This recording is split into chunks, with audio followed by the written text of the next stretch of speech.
मामी बनी चुड़ैल। रतनपुर नाम का एक गांव था। वहां राधा और मंगल नाम के भाई बहन रहते थे। वे बहुत गरीब थे, पर दोनों में बहुत प्यार था। मंगल गांव के जमींदार के खेत पर खेती करता था। जो कुछ भी मिलता वहां से दोनों उसी से गुजारा करते थे। कुछ दिन बाद जैसे तैसे मंगल राधा की शादी करवा देता है।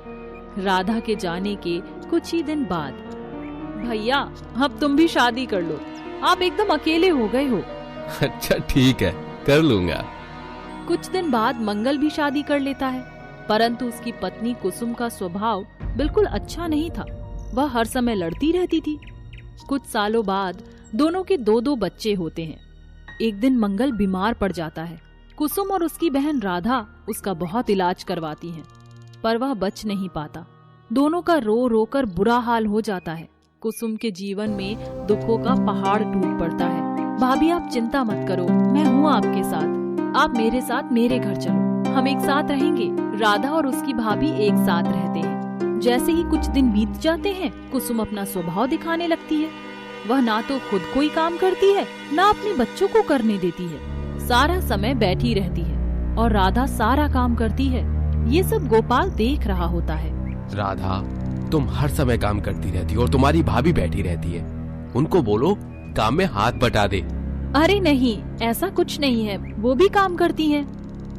एक दिन राधा अपनी भाभी से पास के बाजार से सब्जी लाने को कहती है। उसकी भाभी रास्ते में अपने आप से बातें करते हुए चल रही थी और तभी अचानक एक ट्रक के नीचे आ जाती है। वहीं उसकी मौत हो जाती है और वह चुड़ैल बन जाती है। यहाँ राधा उसका इंतजार कर रही थी। गोपाल देखो ना, भाभी सब्जी लेने गई थी, अब तक नहीं आई हैं। एक बार जाकर देखो ना। ठीक है, मैं जाता हूँ, तुम बच्चों का ध्यान रखना। गोपाल कुसुम भाभी को बहुत ढूंढता है, पर वह कहीं नहीं मिलती हैं। रास्ते में कुछ लोग एक्सीडेंट की बात कर रहे होते हैं। गोपाल आगे जाकर देखता है तो वहाँ कुसुम भाभी का कुछ सामान रास्ते पर बिखरा होता है। साथ ही में थैला और उसमें कुछ सब्जी भी रास्ते पर फैली हुई होती है। यह देखकर उसे कुछ समझ नहीं आता। वह लाश को ढूंढता है, पर लाश खाई में गिर जाती है। गोपाल रोते हुए घर पहुंचता है। गोपाल, तुम क्यों रो रहे हो? और भाभी नहीं मिली क्या? बताओ ना, क्या हुआ? मेरा मन घबरा रहा है। गोपाल रोते हुए उसे सारी बात बताता है। यह सुनकर राधा रोने लगती है। ये क्या हो गया? अब क्या होगा? हम बच्चों को क्या कहेंगे?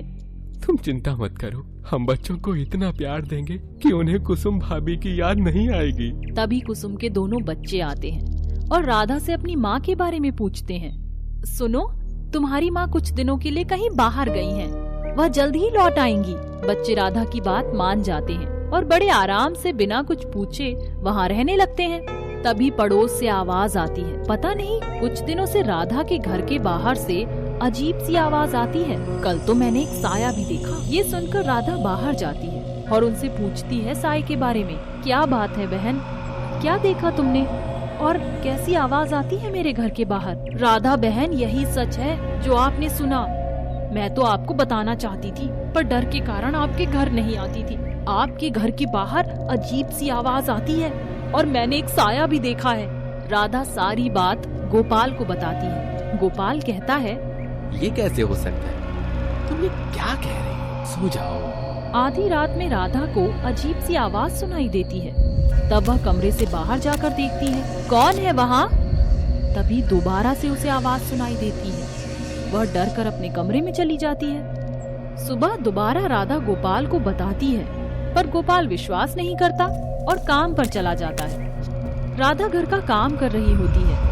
तब उसे ऐसा लगता है कि कोई साए की तरह उसके साथ है। वह मन ही मन में घबरा रही होती है। तभी सारे बर्तन अपने जगह से अचानक गिरने लगते हैं। वह पड़ोसी को घर में लेकर आती है और दिखाती है, पर वहाँ के सारे बर्तन अपनी जगह पर आ जाते हैं। आइए देखिए भाई साहब, सारे के सारे बर्तन पता नहीं कैसे नीचे गिर गए हैं। पर यहाँ सब तो ठीक ठाक लग रहा है बहन जी। हो सकता है आपको वहम हो गया होगा। घबराइए मत। जाइए और अपना काम कर दीजिए। राधा अपना काम करने लगती है और अब वह साया उसके बच्चों को परेशान करने लगती है। अरे मोनी, मेरा बस्ता कहाँ है? मेरे कपड़े सब कहाँ हैं? मेरा बस्ता भी नहीं मिल रहा है। वो देखो गोलू, तुम्हारा बस्ता ऊपर टंगा हुआ है और साथ में मेरा बस्ता भी है। माँ इधर आओ और देखो। राधा आती है और देखती है कि उन दोनों के बस्ते हवा में टंगे हुए थे। गोलू के कपड़े घर के बाहर धू धू कर जल रहे थे। माँ मेरे सब कपड़े, ये क्या हो गया? ये कौन कर रहा है हमारे साथ? अब मैं क्या पहनूंगा? ये वो न हो कुसुम का साया है जो हमें परेशान कर रहा है। क्या हमारी मामी चुड़ैल बन गई? चुड़ैल मामी हमें मत परेशान करो, हमें छोड़ दो, हमने तो आपका कुछ नहीं बिगाड़ा है। पिताजी को आने दो, फिर कुछ उपाय निकालते हैं। गोपाल के आते ही राधा उसको सब बता देती है। गोपाल की समझ नहीं आता कुछ भी। राधा गोपाल को बाबा को बुलाने को बोलती है। बाबा के आने पर वो चुड़ैल उसको डरा कर भगा देती है। राधा और गोपाल को कुछ आगे सूझता नहीं है। मुझे तो कुछ समझ में नहीं आ रहा कि क्या किया जाए। रुको आज भर, कल सुबह अगल बगल से मालूम करके कुछ समाधान निकालते हैं। अगली सुबह चुड़ैल के बच्चे जो गोपाल के साथ रह रहे होते हैं वो गांव के खेत में खेल रहे होते हैं। उन खेतों में गेहूं के पुआल को रखा गया होता है। उन पुआलों में आग लग जाती है और बच्चे उसमें फंस जाते हैं। जब ये बात राधा को पता चलती है तो गोपाल और राधा दोनों भागते हुए उनको बचाने के लिए अपनी जान की परवाह नहीं करते और वह उस आग में कूद जाते हैं। किसी तरह से बच्चों की जान बचा लेते हैं। ये सब वह चुड़ैल देखती है और उसे अपनी गलती का एहसास होता है। सामने आकर वह दोनों से माफी मांगती है और चली जाती है, ये जानते हुए कि उसके बच्चों का ध्यान ये अपने बच्चों की तरह ही करेंगे।